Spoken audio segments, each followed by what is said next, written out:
सबसे पहले तो मैं कहूंगा यहाँ पर हमारे जितने भी ऑडियंस में लोग बैठे हैं, जोरदार तालियों से स्वागत करिए रेवंत जी का।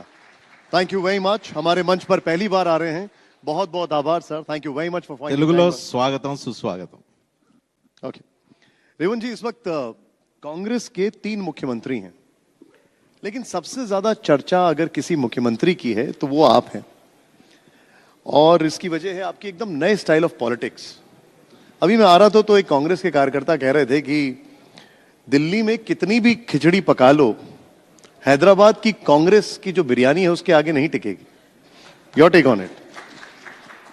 चतुर्वेदी जी, मैं नेता का नेता नहीं हूं, मैं कार्यकर्ता का मित्र हूं। तो इसीलिए लोग मुझे ज़्यादा चाहता है कि भाई ये हमारे जैसा कार्यकर्ता है, मुख्यमंत्री बनने के बाद भी हमारे साथ मिलजुल के रहता है। मैं कार्यकर्ता का तकलीफ समझता हूं। नेता लोग मेरे हिसाब से जब दल आपको जिताएंगे, दल के बी फॉर्म मिले तो आप चुनाव में जीतने वाला है, तो नेता लोग रहने वाला है। मगर कार्यकर्ता तो कुछ पूछने वाला नहीं है। कार्यकर्ता अपना जीत के लिए काम करने वाला है।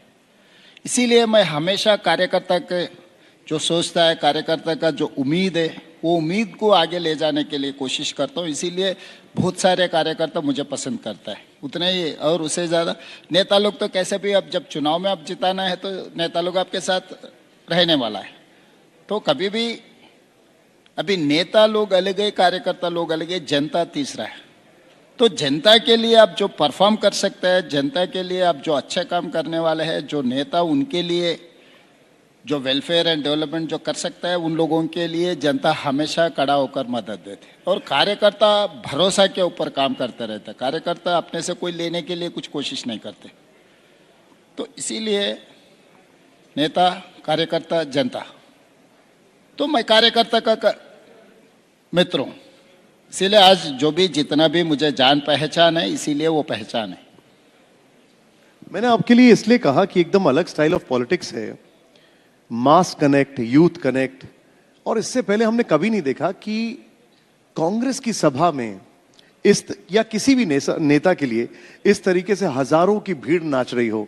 इतना ही नहीं, हमने तो देखा कि गाने बज रहे हैं, राहुल जी और प्रियंका जी भी, आपने उनको भी डांस करवा दिया। तो दिल्ली की जनता ये समझना चाहती है क्या स्टाइल ऑफ पॉलिटिक्स है।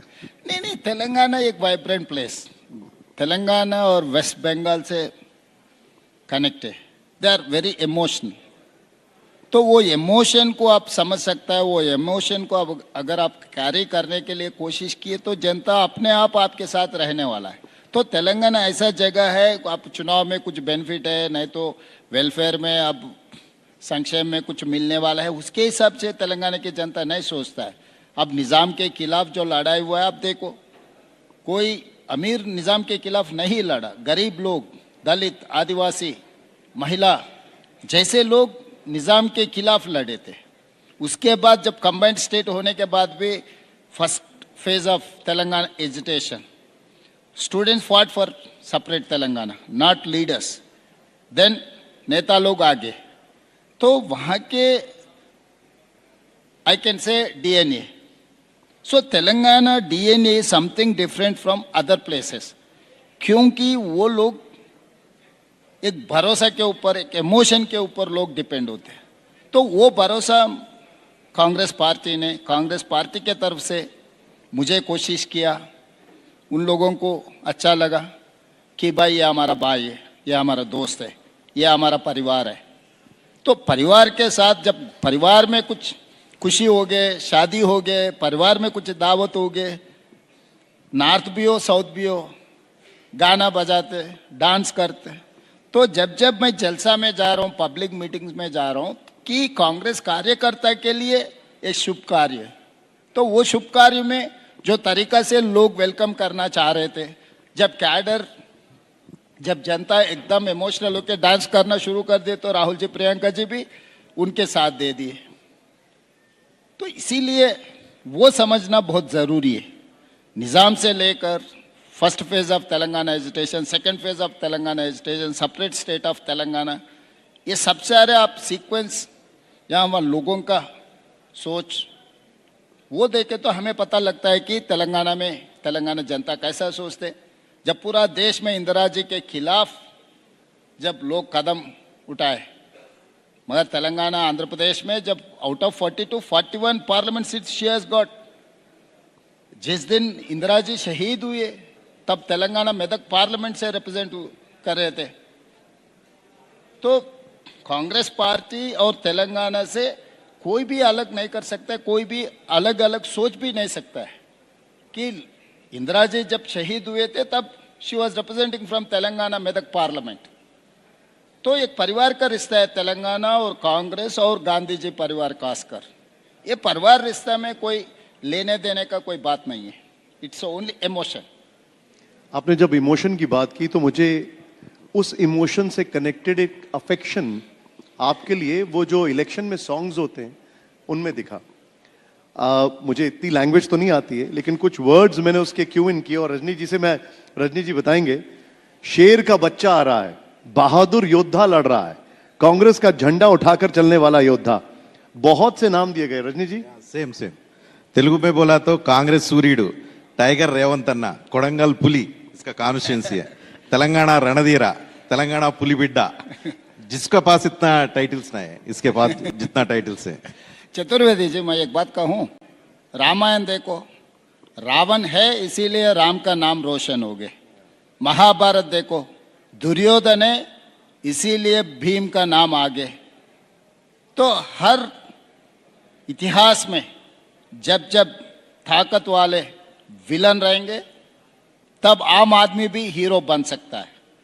तो तेलंगाना में भी हमारा विरोध पक्ष के जो नेता थे वो एक बड़ा विलन होकर तेलंगाना 4 करोड़ जनता को जब तकलीफ दे रहे थे तब आम जनता से एक नौजवान लड़का उबल के आगे, जनता ने तैयार किया, मैं खुद से मैं नहीं बना, जनता ने मुझे हीरो बनाए, जनता ने जो आप जो बोल रहे हैं वो पूरा टाइटल दिया हुआ है। तो कभी भी इतिहास से लेकर आज तक, अब कभी भी इतिहास देखो, जो बड़ा वाला ताकत वाला सबसे बड़ा विलन कोई भी पिक्चर भी देखो, खलनायक से लेकर और कोई भी पिक्चर देखो आप, तो विलन के ऊपर डिपेंड होने वाला है हीरो का नाम।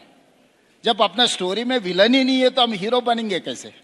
लेकिन तेलंगाना हीरो अभी तेलंगाना का बाउंड्री में रहेगा, तेलंगाना से बाहर आके हीरोइज्म दिखाएगा। नहीं भाई, अभी कुछ नहीं, अभी 8 साल अभी चलाने का है। 2034 तक तेलंगाना में ही 4 करोड़ जनता के लिए बहुत कुछ करना है। 2034 के बाद जो पार्टी जिम्मेदारी देंगे तब सोचेंगे कहाँ जाना, कैसे जाना, क्या करना, क्या नहीं करना, पार्टी तय करने वाला है। अभी इस वक्त सबसे अहम मुद्दा जो चल रहा है और मैं रजनी जी को भी इन्वॉल्व करना चाहूंगा, वो है डीलिमिटेशन, परिसीमन। और इसको लेकर सरकार बिल लाने पर भी विचार कर रही है।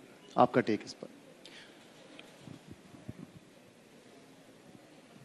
मोदी जी का जो 3D पॉलिसी है, ये 3D पॉलिसी के खिलाफ दक्षिण भारत को इकट्ठा करने का जरूरत है।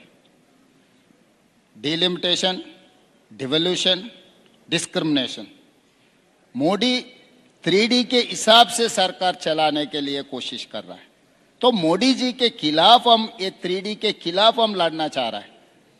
तो डिलिमिटेशन में भी जितना पॉलिटिकल रिप्रेजेंटेशन पहले दक्षिण भारत को जब मिलते थे, I am not coating from Telangana, अब देखो केरला, तमिलनाडु, पांडिचेरी, आंध्र प्रदेश, कर्नाटका, ये सब सारे जगहों से किसी को आज मंत्री, इसमें देखो एक निर्मला सीतारमण जी है, बाकी का prime minister, home minister, defence, industries, commerce, anything, you name it, any portfolio, external affairs, you name it, any top 10 portfolios, we don't have anything. ये पॉलिटिकल रिप्रेजेंटेशन में इतना साउथ के लिए नुकसान हो जा रहा है। ये एक हमारा नेता थे Venkaiah Naidu ji, vice president of India, उनको जब मौका मिला था प्रेसिडेंट ऑफ इंडिया बनने के लिए, घर खाली करवा दे के उनको हैदराबाद भेज दिए।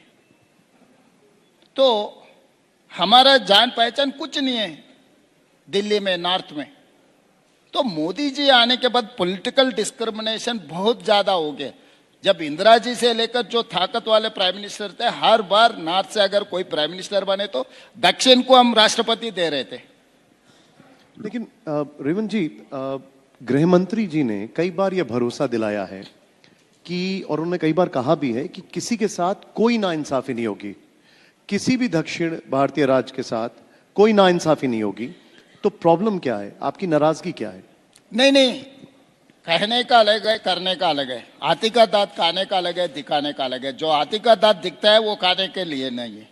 तो ऐसे ही बीजेपी और गृह मंत्री जी जो कह रहा है, कहने के लिए अच्छा है, मीठे मीठे बात बोलने में सुनने में भी ठीक लगता है, मगर वो गृह मंत्री क्यों साउथ को नहीं दिए? क्यों कर्नाटक से उन्हीं का पार्टी का है, तेलंगाना से 8 लोग एमपी को दिए हम लोग, केरला से भी एक एमपी जीत गए उन लोगों का, पुदुचेरी में उनका ही सरकार है, आंध्र प्रदेश में एनडीए सरकार है, वहां से भी एमपी जीत के आ गए।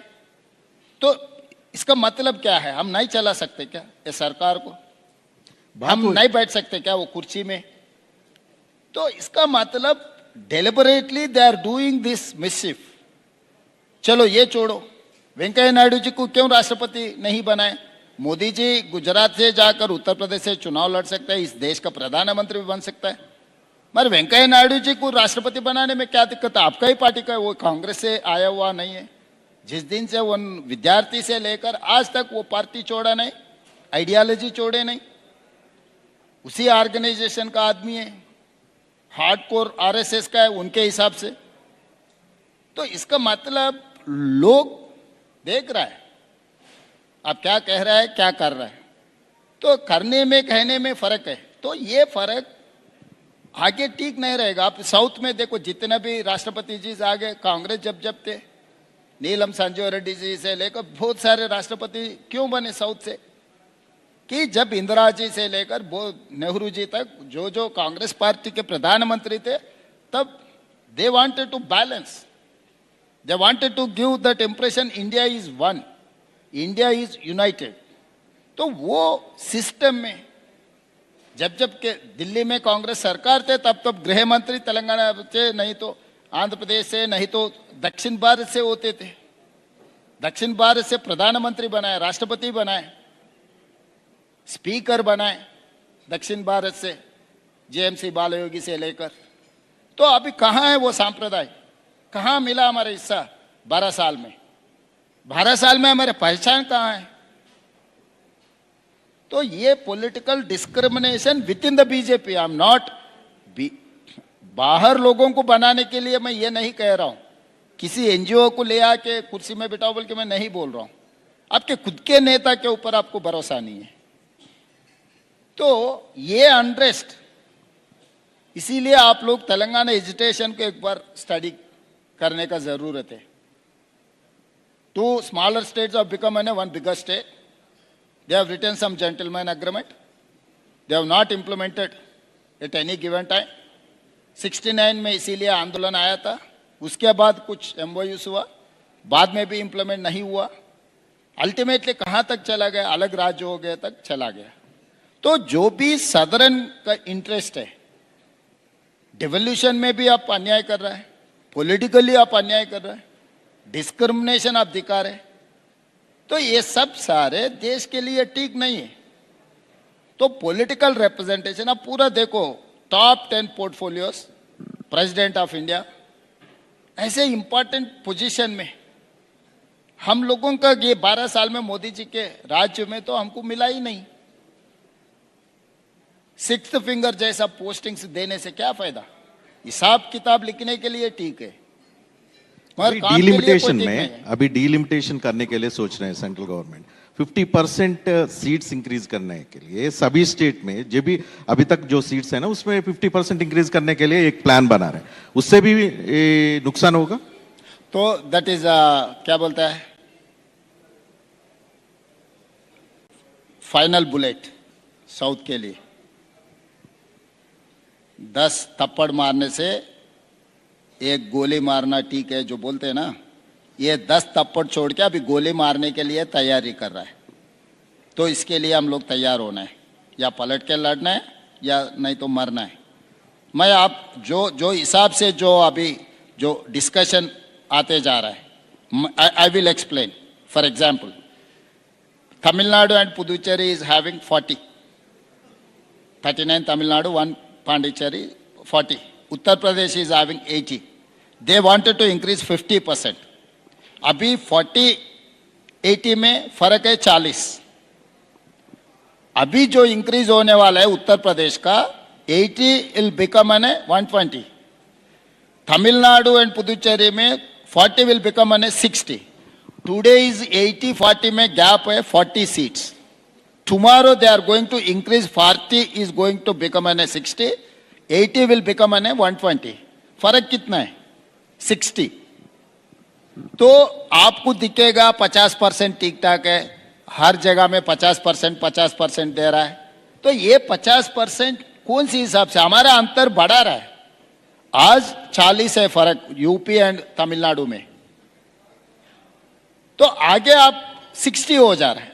तो उत्तर प्रदेश, मध्य प्रदेश, राजस्थान, बिहार, 4-5 नॉर्थ स्टेट्स ये इंक्रीज होने के बाद वहीं से अब केंद्र में सरकार बना सकते.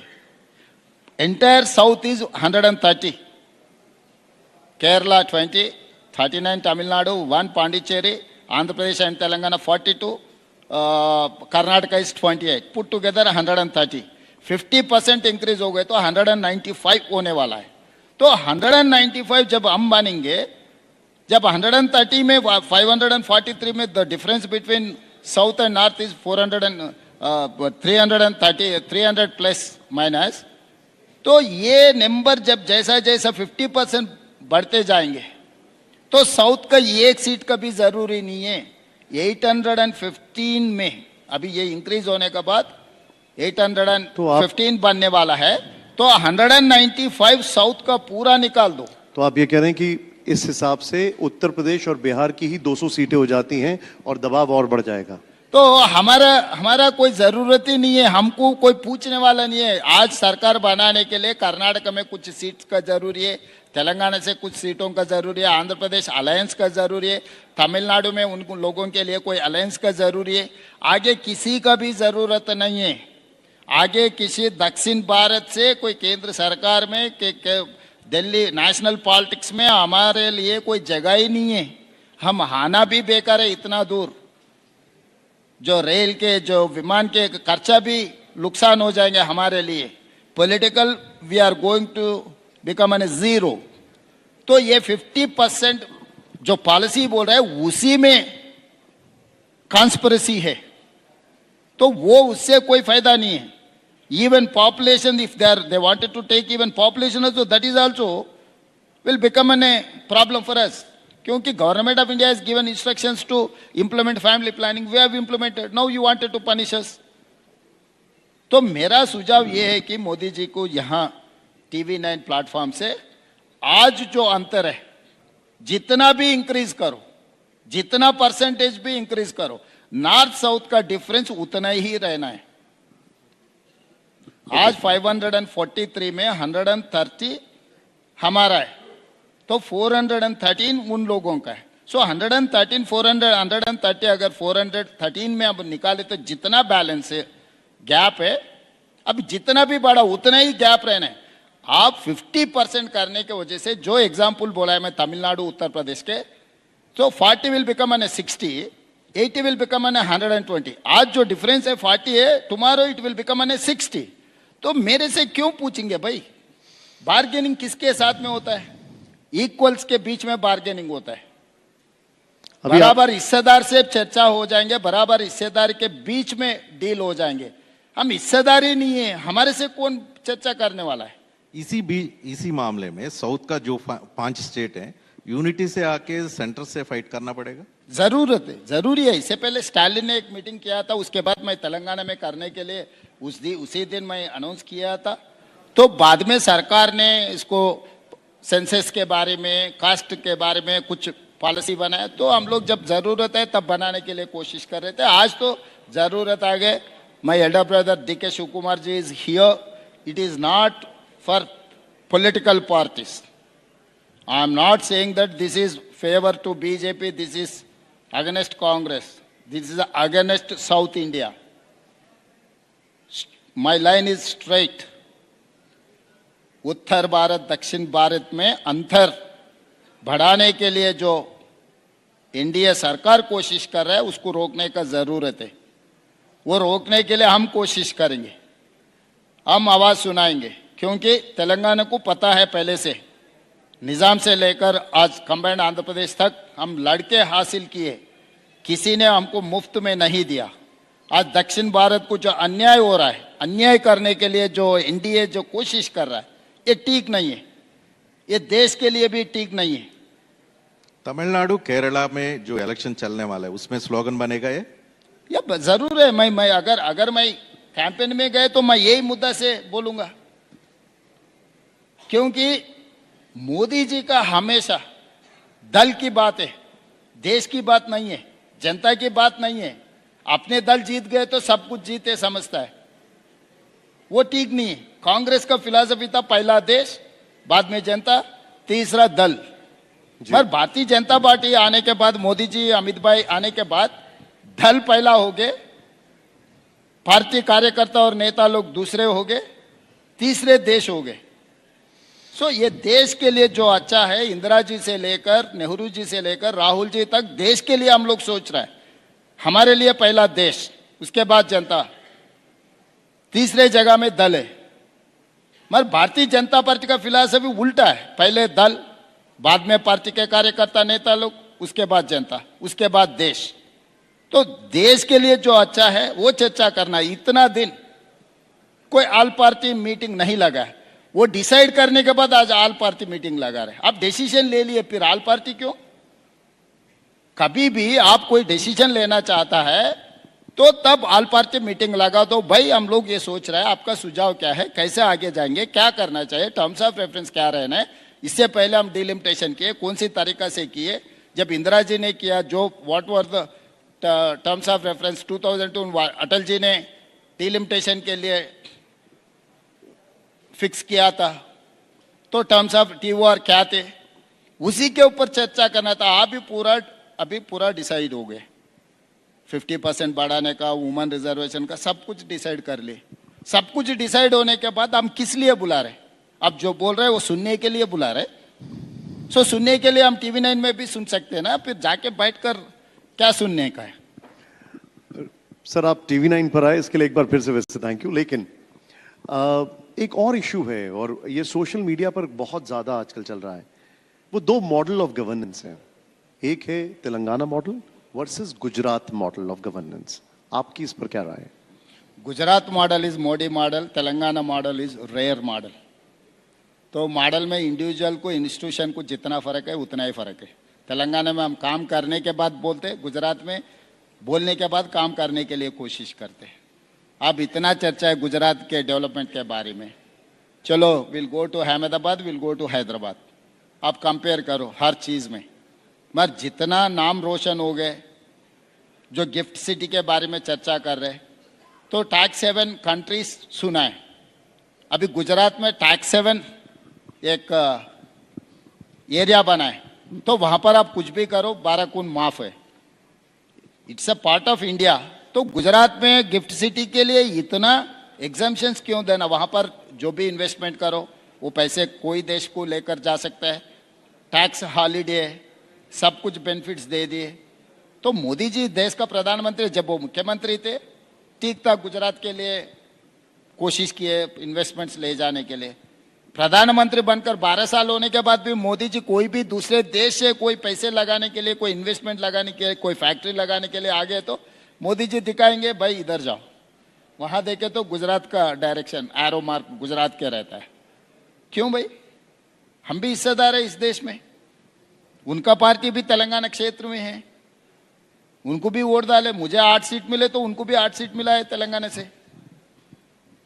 तो he cannot become an a brand ambassador for Gujarat.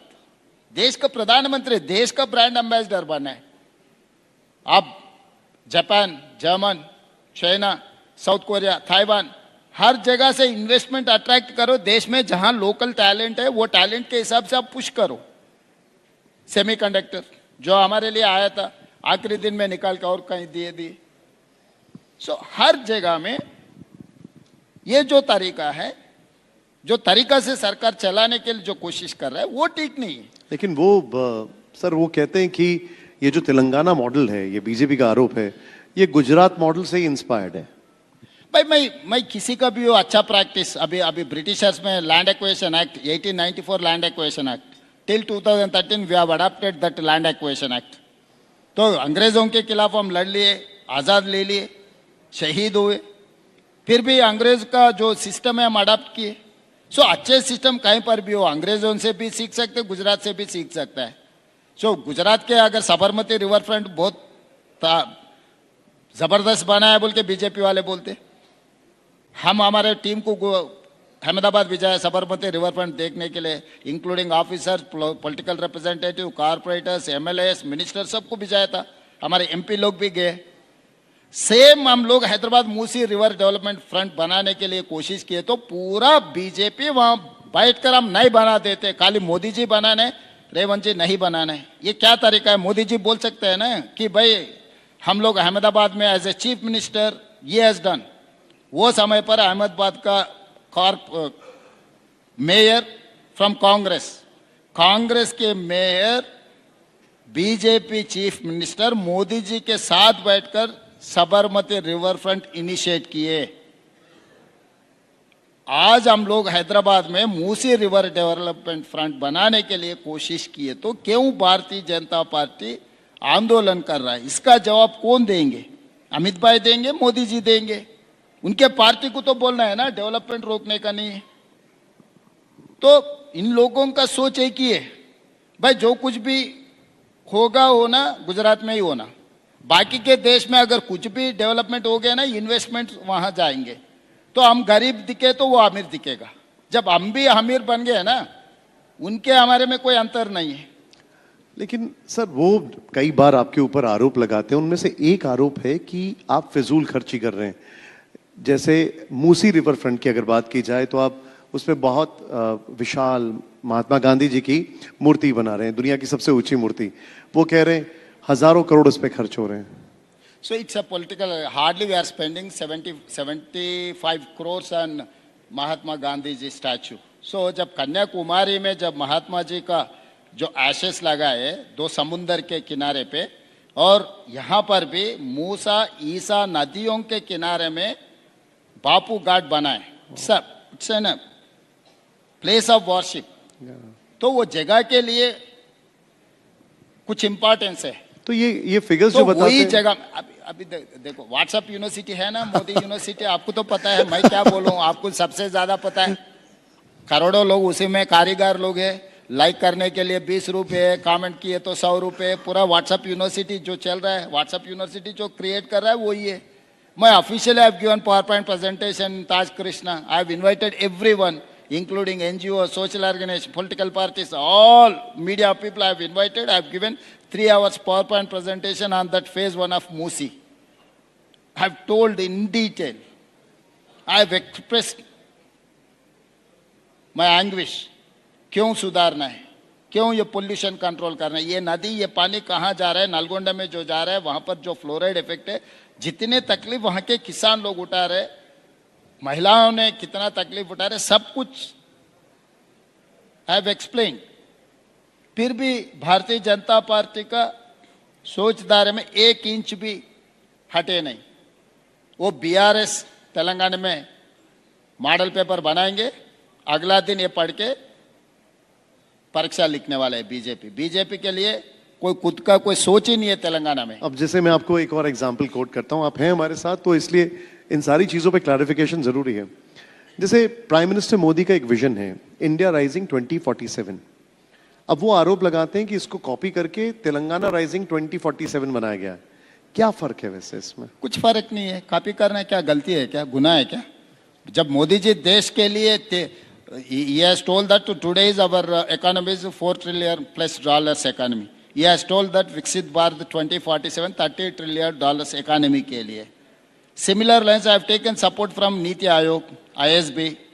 ये सब लोग लेके world's best financial experts Santanu Narayan, Premji वसो, Raghuram Rajan, former Reserve Bank governor, former president of England, सब लोगों के पॉलिसी डॉक्यूमेंट में मैं मेंबर्स बनाए। तो किसने किसको कॉपी किया ये चर्चा नहीं है। जो अच्छा काम के लिए हम जो मदद कर रहे हैं उसके लिए देखो, कॉन्स्टिट्यूशन जो अंबेडकर जी बनाए, कांग्रेस पार्टी का मेंबर होगा, भारतीय जनता पार्टी को फायदा नहीं मिला। भारतीय जनता पार्टी नेता मोदी जी, अंबेडकर जी जो बने वही संविधान के वजह से प्रधानमंत्री बनाए ना। तो कांग्रेस पार्टी के नेता संविधान बनाए, वो संविधान को हम लेंगे नहीं। तो ये केंद्र सरकार राज्य सरकार के बीच में जो रिलेशन रहना है वो रिलेशन रखने के लिए हम लोग कोशिश कर रहे हैं। हाँ, तो इसीलिए विकसित भारत 2047, तेलंगाना राइजिंग 2047, इस लोकल कंडीशंस के ऊपर हम पॉलिसी बनाए। Officially I have told same thing in the assembly. I have appreciated Narendra Modi ji, Nirmala Sitharaman ji. मेरा डेट रिस्ट्रक्चर के लिए निर्मला सीतारामन जी मुझे मौका दिए, तो आई have told on the floor. And out of 7 bullet trains, I've got 3 bullet trains junction in Hyderabad. I have told, अरे बस मोदी जी हमें लिए अच्छा किया, ठीक है। हैदराबाद से बैंगलोर बुलेट ट्रेन है, हैदराबाद से चेन्नई वया अमरावती बुलेट ट्रेन है, हैदराबाद से मुंबई वया पूना बुलेट ट्रेन। तो शमशाबाद एयरपोर्ट की जगह में बुलेट ट्रेन का एक हब बनने वाला है। तो north south connectivity is Hyderabad, it's a centrally located place, safest place. तो जब मोदी जी अच्छा किए हम अच्छा बोले, जब जो अच्छा नहीं कर रहा है वो ठीक नहीं बोल रहा है। अब कि किसके लिए ये तकलीफ है? मैं राजनीति, जिस दिन चुनाव आएंगे उस दिन मैं चुनाव करूंगा। चुनाव खत्म होते ही मेरा जनता के लिए क्या जरूरत है, मेरे स्टेट डेवलपमेंट के लिए क्या जरूरत है, उसी के ऊपर मैं फोकस कर रहा हूँ। यही मेरा आपसे अगला सवाल भी है और उसके बाद रजनी जी इसमें ऐड करना चाहेंगे जरूर। आपकी जब सेंसेशनल विन हुई उसके पीछे एक बहुत बड़ा रोल जो आपने 6 गारंटीज दी थी उसको दिया जाता है। रेवंत अन्ना की 6 गारंटीज, वो एकदम it was a sensation all over. अभी उनका क्या स्टेटस है? शायद 2 गारंटीज आपकी बची हुई हैं शायद। हाँ। अभी प्लीज बताइए हमें। तो हमारे गारंटी से जो जनता से हम बात किए थे, मैं पदयात्रा किया था, सब लोगों से, विद्यार्थियों से, महिलाओं से, किसानों से, कोने कोने पे मैं गया, आदिवासी, लंबाड़ा, हर किसी जाति से, वर्ग से मैं मिला था। लोगों के तरफ से जो डिमांड है, उन लोगों का जो तकलीफ मेरा आंखों से देखा है, सीइंग इज बिलीफ। मैं जनता को जब तकलीफ जब देखा है, दूसरे लोगों को, भारतीय जनता पार्टी लोगों को गरीबी एक एक्सकर्शन है। वो लोग बेंच कार में जाना है, गरीबी कहाँ है, गरीब कैसे रहता है, उन लोग को ढूंढ ढूंढ के देखना पड़ता है। मैं छोटे गांव से, जंगल राज से मैं आया था। मैं गरीब बचपन से देखते देखते बड़ा हो गया। मैं गरीब नहीं हूँ, मगर एक छोटे गांव में गरीब कैसे रहता है, उनका तकलीफ क्या है, वो देखते देखते मैं बड़ा हो गया। तो मैं लाइफ टाइम एक्सपीरियंस। बीजेपी वाले देखो, दलित के घर में खाना खाने के लिए जाते, कौन से गाड़ी में जाते? बेंच कार में जाते, किनले वाटर बॉटल लेकर जाते, स्विग्गी से फूड ऑर्डर कर लेते, दलित के घर पे जाके खा लेते। ये क्या तरीका है चतुर्वेदी जी? भाई हम दलितों के बीच में, आदिवासियों के बीच में, हम लोग जंगल में जनता के बीच से हम लोग आए। हम लोगों को कोई एक्सकर्शन जाने का जरूरत नहीं है, एग्जीबिशन करने का भी कोई जरूरत नहीं है। हमारा जान पहचान गांव है, आम जनता है। तो इसीलिए गारंटीज पब्लिक से जो मिला था वही बनाए, वही हम लोग अमल कर रहे हैं। कि और कुछ करने का है, मगर फाइनेंशियल और रिसोर्सेस आर वेरी लिमिटेड। तो उसी में हम लोग कोशिश कर रहे हैं कि भाई अच्छे से अच्छा जो करने का। लेकिन आपने पब्लिक को वादा किया था 2.5 years पहले, आपका वादे से पब्लिक ने आपको जिताया। लेकिन अभी 2.5 years होने के बाद भी 6 गारंटी में 2 गारंटी अभी तक इंप्लीमेंट नहीं किया, तो कांग्रेस को कैसे कॉन्फिडेंस मिलेगा? इसीलिए मैं हैसो बात कुल्लम कुल्ला बोल दे रहा हूँ। उस दिन 3 लाख करोड़ रुपए खर्चा है बोल के बोले थे। हम आके हिसाब किताब देखे तो December 7, 2023 में देखे तो 8 लाख था। इतना दिन छुपा के रखे थे। एक बार 3 लाख से मेरा खर्चा 8 लाख जब हर बैंक वाले आके खड़ा हो रहे थे, 7 तारीख में जिम्मेदारी लिए, मेरा कोई सरकार एम्प्लॉय को सैलरी भी नहीं दिए थे। सैलरी देने के लिए बात किए तो रिजर्व बैंक वाले बोले भाई ये महीना भी 4,000 करोड़ रुपए हैंड लोन ले लिए, आपका तो कुछ है नहीं है, आपको मिलेंगे कैसे? वहां से मेरा जर्नी शुरू हो गया। आज 1 तारीख पूरा सरकार नौकरीगार को मैं तनख्वाह दे रहा हूँ। 12,000 करोड़ रुपए रिटायरमेंट बेनिफिट छोड़कर भाग गए। 40 करोड़ रुपए कॉन्ट्रैक्टर्स का पेमेंट उधार रख दिए। जो मार्केट में मिला, जहां मिला वहां मिला, बैंक छोड़ो, फाइनेंशियल इंस्टीट्यूशन छोड़ो, जो बाजार में जो दिखता है हर किसी से उधार लेके निकल गए, फार्म हाउस में सो गया। तो बाजार में हमको कोई यकीन करने वाले भी नहीं था 2 साल पहले, वहां से अब लोग यकीन करना शुरू किए। मैं ऐसा वाला व्हाइट पेपर टेबल किया, भाई दिस इज व्हाट एक्चुअल्स। हर जगह में जितना जितना खर्चा उठा है, जितना जितना बैंकों से लाया, ज्यादा से ज्यादा, Chaturvedi ji you will surprise, 11.90 rate of percent में वो 2 लाख करोड़ लोन्स लिए, where we are getting 7.25 rate of interest, instead of taking 7.258% rate of interest छोड़कर 11.90 rate of interest में 2 lakh crore, instead of 40 years 12 years में। तो उनको कोई ख्याल ही नहीं है, अकाउंटेबिलिटी नहीं है, पब्लिक अकाउंटेबिलिटी कुछ नहीं है। अभी तेलंगाना पब्लिक ने तेलुगु में एक कहावत है, नचते नजराना नाचकपोते जुर्माना। जो पसंद है उसको नजराना मिलने वाला है, उनको खुशी किए तो नजराना मिलने वाला है, उनको कोई सवाल किए तो जुर्माना देने वाला है। तो वो तरीका से 10 साल वो सरकार चला है। अभी पब्लिक भूल जाना पड़ेगा ये 2 गारंटीज का। पब्लिक पूछने का कोई जरूरत नहीं है, मैं जिम्मेदारी से घर पे पहुंचाऊंगा, कुछ समय लगेगा। इसीलिए मैं साफ साफ कह दिया, हर बार मैं हमारे सरकार नौकरी से लेकर किसानों तक, विद्यार्थी तक, जो एक्चुअल से एज इट इज मैं बोल रहा हूँ। अब कभी कभी पत्रकार ने, भाई आप इतना प्लेन, इतना सीधा सीधा बोल दिए तो कैसा, ऐसा नहीं बोलते ना राजनीति में। मैं बोला भाई मैं राजनीति का नेता नहीं हूँ, मैं इनका दोस्त हूँ, इनका परिवार हूँ, इसीलिए जो है as a family head I have to tell. परिवार में जो तकलीफ है, परिवार में आपस में अगर हम चर्चा नहीं की तो किसको बोल सकता है। रेवंत जी, आपसे बातचीत में बहुत सारी चीजों को लेकर एक केस स्टडी भी सामने आ रही है। अभी पूरी दुनिया के सामने, भारत के सामने एक बहुत बड़ी ग्लोबल क्राइसिस है। जिस तरीके से जंग छिड़ रही है मिडिल ईस्ट में, रशिया यूक्रेन चल रहा है, कैसे आप इसकी तैयारी कर रहे हैं, कैसे निपटेंगे? How are you bracing up आपके स्टेट के लिए? हर दिन सूर्य भगवान को प्रार्थना कर रहा हूँ, क्योंकि सोलर एनर्जी से इस देश को बचाओ। क्योंकि पहले जो मनमोहन सिंह जी से लेकर पीवी नरसिंह राव से लेकर कोई भी प्रधानमंत्री थे, अलग अगल बगल में जो राज्य है अच्छा रिश्ता थे, गुड रिलेशन। जब भी ज़रूरत है बुलाए तो कोई आने वाले थे। आज के तारीख में हमेशा पाकिस्तान अपने खिलाफ है। आज बांग्लादेश आपके साथ नहीं है, श्रीलंका आपके साथ नहीं है, नेपाल आपके साथ नहीं है, चाइना भी दुश्मन बन के खड़ा हो गए। अमेरिका आप दोस्त समझ रहा है मगर आपका बेइज्जती कर रहा है अमेरिका। जब ऑपरेशन सिंदूर हो रहे थे, आप पाकिस्तान के खिलाफ, पाकिस्तान को हराने के लिए आप कदम उठाए। मोदी जी को ट्रंप से एक फ़ोन आ गए, छोड़ दिए, तो बेइज्जती हो गए। और गैस, पेट्रोल, सब क्राइसिस। अगर आपका रिलेशन ठीक ठाक रहा तो कुछ ना कुछ रास्ता निकलते थे। जब हमारे बंडी संजय जी मिनिस्टर है तेलंगाना से, वो कह रहा था रशिया यूक्रेन जब वार चल रहे थे, यूक्रेन में हमारे बच्चे लोग कुछ पढ़ रहे थे, काले मोदी जी एक फ़ोन उठा के बोल दिए तो पूरा वार रुक गया, हमारे बच्चा लोगों की इधर वापस लेकर आए। यूक्रेन वार मोदी जी ने रोका है। चलो ठीक है, आज ईरान इजराइल वार को कुछ दिन रोक के गैस पेट्रोल ला सकता है ना, क्यों कोशिश नहीं कर रहा है? तो मोदी जी जब अमेरिका से ज़रूरत से ज़्यादा मोहब्बत दिखाए ना, आज ये नौबत आ गए। पहले हमारा रिलेशन न्यूट्रल था चाइना से, अभी चाइना आपको अगेंस्ट हो गए। जो न्यूट्रल, जो आपके साथ थे वो न्यूट्रल हो गए, जो न्यूट्रल था आपका दुश्मन बन गए।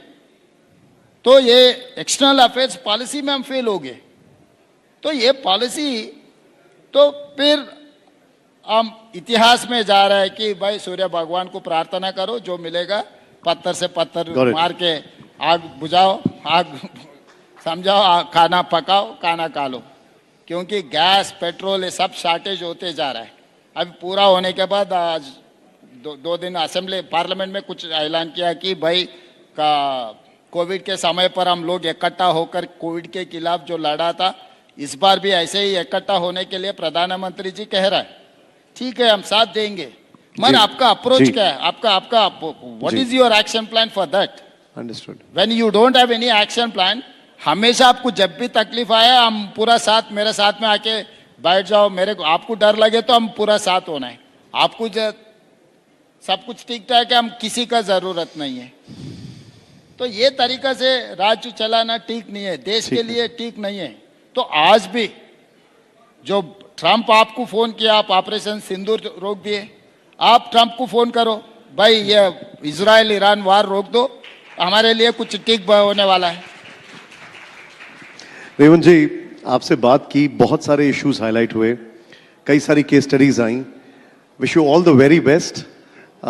यूथ के लिए भी आप बहुत इंस्पिरेशन है, and thank you very much. 5 minute छोड़ा तो तेलुगु में दो, तेलुगु Sure, चैनल के good, लिए good, good, good. Telugu channel के लिए दो Sure. बाइट्स बनेगा, क्योंकि सीएम होने के बाद तेलुगु चैनल्स को इंटरव्यू नहीं दे रहे हैं, Okay. इसलिए दिल्ली आके पकड़ना पड़ रहे हैं इसको। So this is for Telugu channel. Revanth గారు, తెలంగాణ పాలిటిక్స్ గురించి మాట్లాడదాం. మీరు సీఎంగా ఉన్నంత కాలంలో తెలంగాణలో మీ ప్రత్యర్థిగా కేసీఆర్ని చూస్తూ వచ్చారు. కేసీఆర్ పట్ల మీకు ఎందుకింత కోపమా, ద్వేషమా, ఇంకేమన్నా ఉందా? నాకు చంద్రశేఖరరావు గారు రాజకీయ ప్రత్యర్థి మాత్రమే, వ్యక్తిగతమైన వైరము లేదు, వ్యక్తిగతంగా ఆయన ఇష్టాయిష్టాలతో నాకు పని లేదు. చంద్రశేఖరరావు గారి సమస్య ఆయన కొడుకు, కూతురు, అల్లుడు. తెలంగాణ ప్రజలు కాదు, రేవంత్ రెడ్డి కాదు.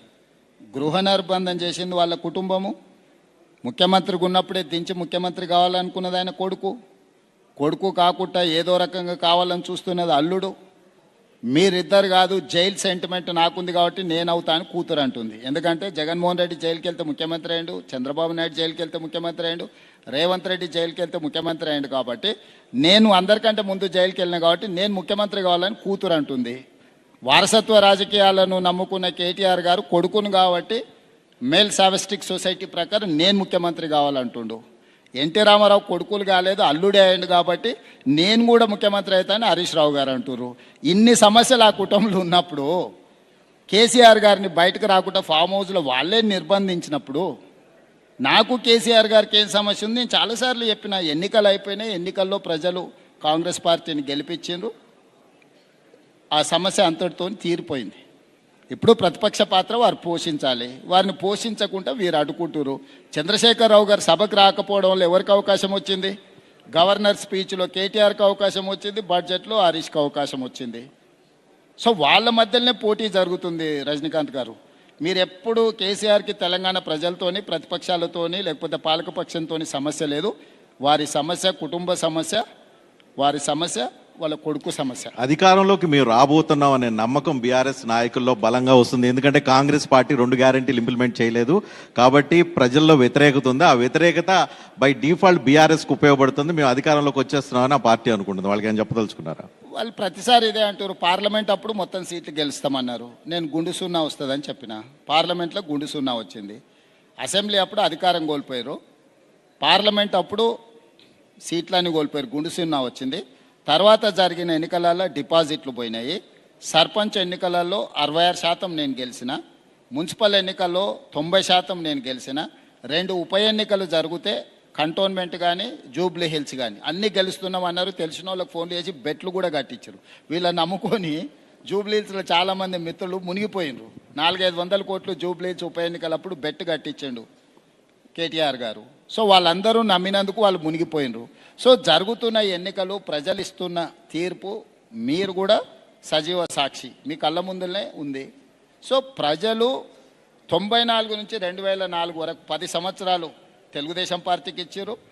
2004 నుంచి 2014 వరకు రాజశేఖర రెడ్డి గారికి 10 సంవత్సరాలు ఇచ్చారు. 2014 నుంచి దాదాపుగా 2024 వరకు 2 సార్లు చంద్రశేఖరరావు గారికి అవకాశం ఇచ్చారు. 2024 నుంచి 2034 వరకు తెలంగాణ ప్రజలు నాకు అవకాశం ఇస్తారు, కాంగ్రెస్ పార్టీకి అవకాశం ఇస్తారు. ఇది మన ట్రెడిషన్, మన సాంప్రదాయం. సో 10 సంవత్సరాల తర్వాత ప్రణాళికలు సిద్ధం చేసుకోమన్నారు ఎవరైనా. లేదు కోరుకుంటామంటే తప్పు లేదు, మనం తపస్సు చేయంగానే మొదలు పెట్టంగానే అనుకుంటాం దేవుడు ప్రత్యక్షం కావాలని. కొన్నిసార్లు యుగాలు పడుతుంది దేవుడు ప్రత్యక్షం కావడానికి. కొంతమంది కోరికలు ఉంటాయి, తీరని కోరికలుగా మిగులుతాయి. మీకు తెలంగాణలో ప్రత్యర్థిగా బీఆర్ఎస్ ఉండాలని కోరుకుంటున్నారా, బీజేపీ ఉండాలని కోరుకుంటున్నారా? వాళ్ళిద్దరు కలిసి రావాలని కోరుకుంటున్నా. ఒక్క దెబ్బకి రెండు పిట్టల్ని కొట్టాలనేది నా లెక్క.